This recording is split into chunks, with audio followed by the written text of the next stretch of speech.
Welcome to Pet Parlor with Timothy Case. This week, we're talking about dogs, and specifically dog food. Now, a lot of people out there think that they need to have the best of the best when it comes to dog food, which, I mean, you're feeding a pet that's more or less like family to you. So I understand that type of a concept where you want to have the best for your family. That being said, the most expensive dog food doesn't mean it's the best dog food for your dog. For instance, Blue Buffalo, one of the top line dog foods, has really high protein. So unless your dog is one of those dogs that run around and have a lot of energy, winds up doing a lot of exercise, some of Blue Buffalo products aren't really necessary for your dog. That being said, I kind of want to go through a list of some of the dog foods that you should be feeding your dog, and it's based off of the type of activity that your dog does.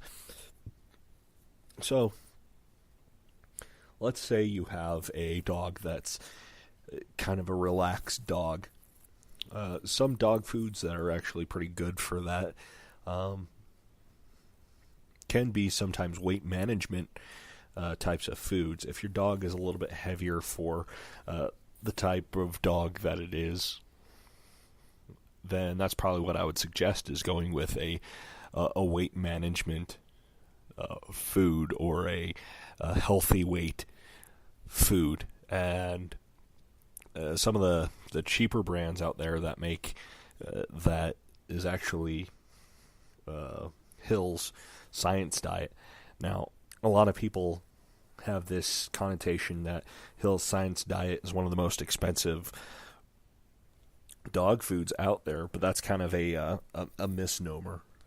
Hill's Science Diet does take into consideration the type of dog, the way the dog exercises and moves, or if it tends to eat too much. And that's why Hill's Science, when it comes to an actual weight management type of food, is actually one of the cheapest out there. Blue Buffalo kind of has a more expensive one. Nutro is another brand that has a more expensive dog food breed, or dog food to it. Now, if your dog is a little bit more active, there's things that are actually more of a high performance dog food. And some companies make their own high performance. Pro Plan by Purina actually makes a really good high performance dog food, and a lot of those high performance dog foods will have a protein to fat ratio.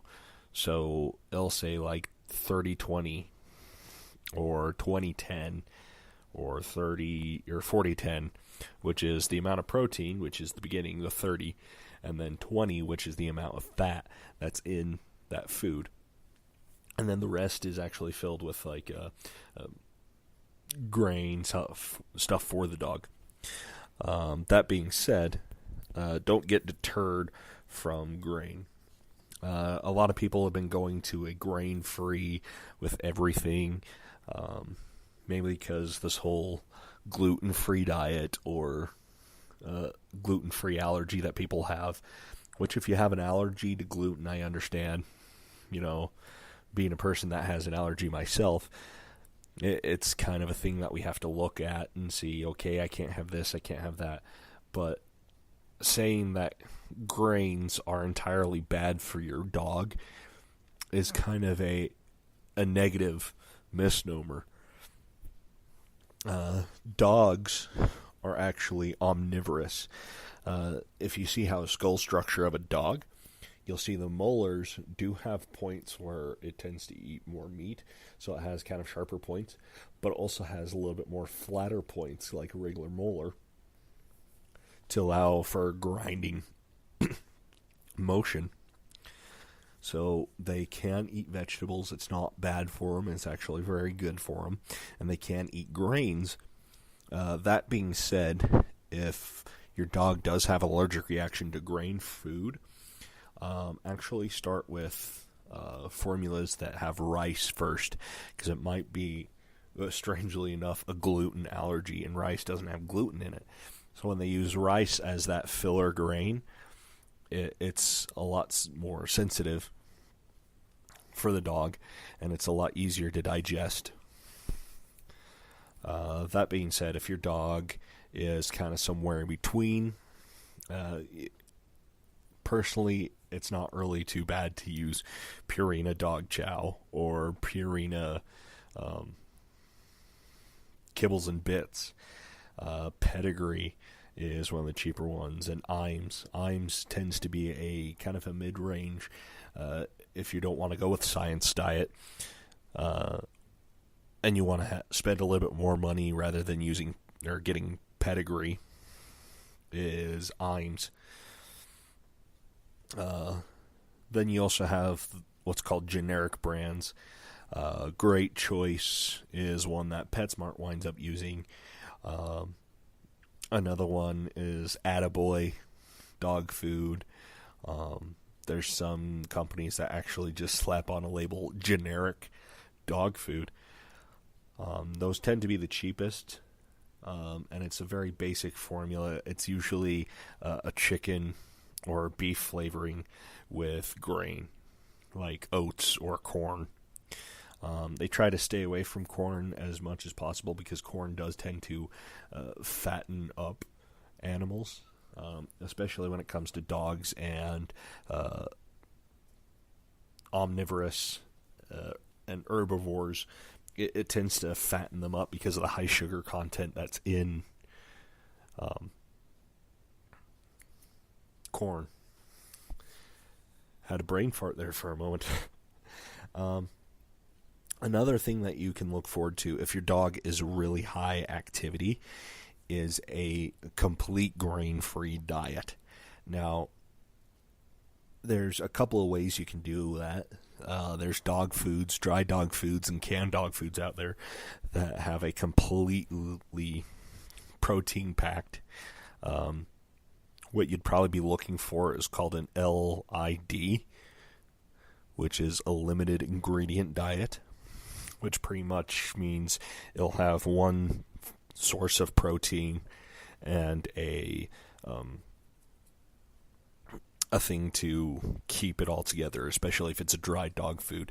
And they tend to go with stuff like peas or sweet potato because they tend to have a density to help keep it into kibbles for them to eat. If you're going with canned dog food, I don't usually suggest canned dog food, just simply because the dog needs to keep his teeth clean and keep a more active mouth movement. So with that, there's also a type of a diet which uses pure protein. The issue with that is that dogs, like I said, are omnivorous, so you do have to add in a vegetable every once in a while. Carrots, peas, a sweet potato, something like that to help with their digestive system. Something that's really high in antioxidants is actually pretty good with dogs. Even blueberries or apples, it's good to add in. Just make sure you take out the seeds if you're feeding apples to dogs. That being said, I was talking about wet dog food there for a moment. Wet dog food, the issue with wet dog food is that the dogs don't have their teeth cleaning and strengthening as they're eating the wet dog food. And so you'll need to compensate it by actually brushing the dog's teeth continuously, getting dog toys that actually have them chew, and therefore stuff like natural raw hides, like bully sticks or pig ears, cow ears, stuff like that is actually good for the dog to get their teeth chewing on something and strengthening the teeth themselves. That being said, getting chew toys for the dogs are always good for them to keep their teeth brushed and clean. If you are doing a pure protein diet, something like actual meat, be sure to also throw in a actual bone. I would usually stay away from chicken bones and stuff like that, and make sure that it's a raw meat. When you cook it, all those fats and nutrients wind up getting out of the meat. And so if you feed them like actual beef, make sure that you get them a raw beef so that they're getting the protein, they're processing that protein instead of only processing part of the protein. Excuse me. Along with that, the amount of food to give a dog or the age of the dog definitely makes a difference. For instance, if you have a puppy, you do have to feed the puppy more often. Puppies are in that developmental stage. They're growing, muscles are growing, brain matter and capacity is growing. And so therefore it needs more protein for them to fill in the gaps. So I usually suggest stuff like a puppy food, because puppy food is formulated with a higher protein for the dog's development. That being said, with a high protein, you do wind up feeding the dog a little bit more often. Usually 3 times a day for a puppy is needed. And then after the puppy is an adult, which is usually 1 whole year, then you can go and do a 1-cup regimen, or a one-time feeding regimen, depending on the dog. Some dogs do tend to have more of a eating pattern, which requires more feeding times. A morning and evening is probably best. And then treats along the way. So another thing that you need to consider is if you have cats in the family.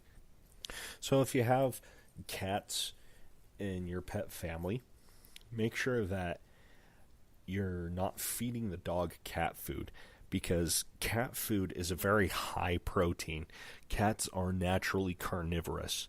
If you look at a cat's skull structure, the molars are purely for cutting into smaller chunks, not really grinding motion.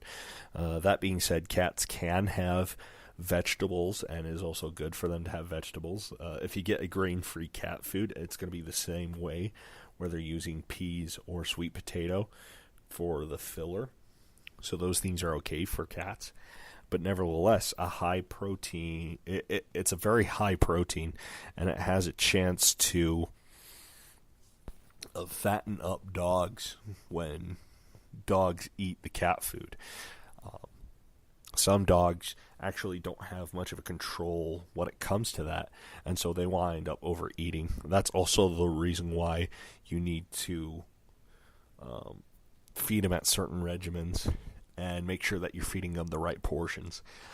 If you don't really know what the right portion is, you can talk to a veterinarian, and they will be able to suggest the right or correct amount of food to feed a dog. Breeders of specific species will tend to know what to give a dog, how much to give a dog, and therefore that will give you kind of a basic